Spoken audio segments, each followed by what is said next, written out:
3 choses que vous devez savoir sur une personne passive-agressive. Si, dans votre entourage immédiat, vous côtoyez une personne passive-agressive, vous devez essayer de l'aider. Au lieu de vous éloigner, tentez de trouver une solution pour soulager la frustration qu'elle peut ressentir. Une personne passive-agressive souffre en réalité d'un trouble de la personnalité. Ses principales caractéristiques comportementales sont une obstination continue, une manière de réagir provocatrice face aux demandes des autres et une attitude négative, voire totalement défaitiste, face aux événements de la vie. Vivre avec une personne passive-agressive est aussi complexe qu'usant. Comme c'est toujours le cas avec les troubles de la personnalité, certaines personnes remplissent certains critères quand d'autres les accumulent tous. Cependant, toutes les personnalités dites passives-agressives ont une capacité à manipuler les autres et à bâtir des relations interpersonnelles basées sur la souffrance et le malheur. Il est possible que vous viviez actuellement avec une de ces personnes. Quelqu'un de votre famille ou de votre travail peut souffrir de ce trouble si destructeur. Si tel est votre cas, vous devez savoir qu'il existe des stratégies qui permettent de les affronter et des thérapies psychologiques qui peuvent les aider à en finir avec ce comportement négatif et hostile, souvent provoqué par 2 dimensions très basiques, la colère et la frustration. Dans la suite de cet article, nous vous proposons de découvrir certains aspects essentiels de ce trouble de la personnalité. 1. Quelles sont les caractéristiques d'une personne passive-agressive ? Pour commencer, nous devons clarifier quelque chose. Toutes les personnes qui souffrent du trouble dont nous allons parler dans cet article ne manifestent pas tous les comportements que nous allons détailler. Cependant, une personne passive-agressive se distingue par sa capacité à faire preuve d'une hostilité de tous les instants, bien souvent dissimulée derrière des atouts reluisants.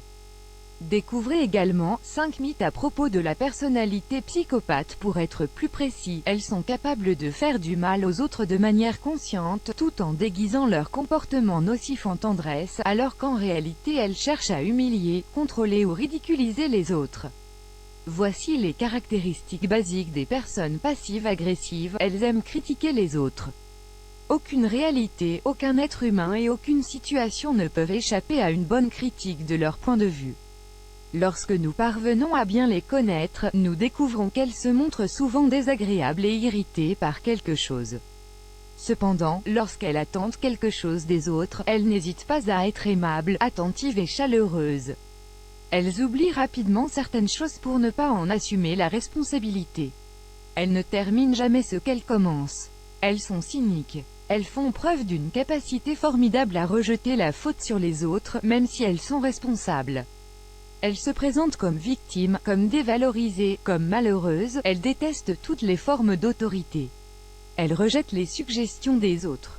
2. Qu'est-ce qui se cache derrière ces personnalités? C'est souvent la première réflexion que nous nous faisons. Pourquoi agissent-elles de cette manière si, sur du long terme, elles ne vont que ressentir de la frustration et bâtir des relations bancales? Voici quelques pistes de réflexion à ce sujet. En règle générale, ce sont des personnes qui ont été élevées dans des familles qui ne font pas de la gestion des émotions une priorité.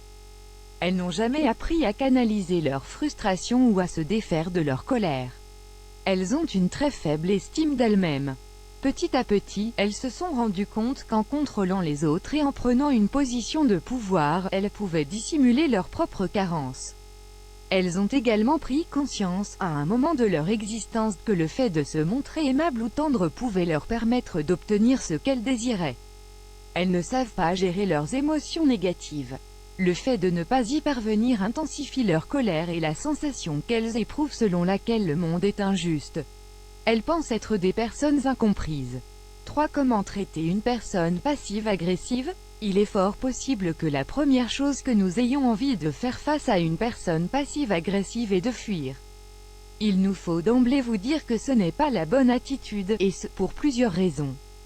La première est que nous sommes peut-être nous-mêmes dans cette situation.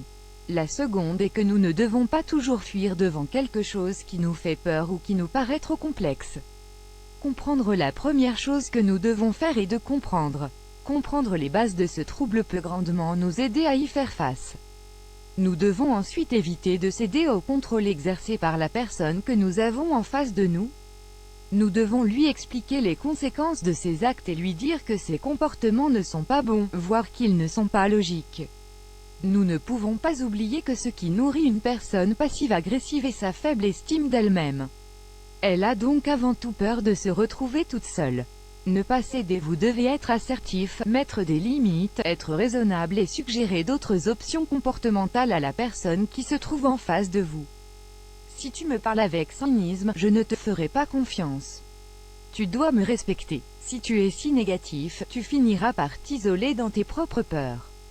Au lieu de toujours te focaliser sur mes défauts et de me critiquer, tu devrais essayer de voir les bons côtés de ma personnalité. Lire également, 5 formes d'abus émotionnels que nous ne détectons pas toujours à temps. Proposer l'aide d'un professionnel. Une personne passive-agressive souffre à cause d'un sentiment d'infériorité, d'une gestion immature de ses émotions et d'une très faible estime d'elle-même. Personne ne peut être socialement ou émotionnellement équilibré avec de telles carences, de telles limites. Voilà pourquoi vous devez lui conseiller de demander l'aide d'un professionnel. Une thérapie cognitivo-comportementale peut lui être d'une grande aide.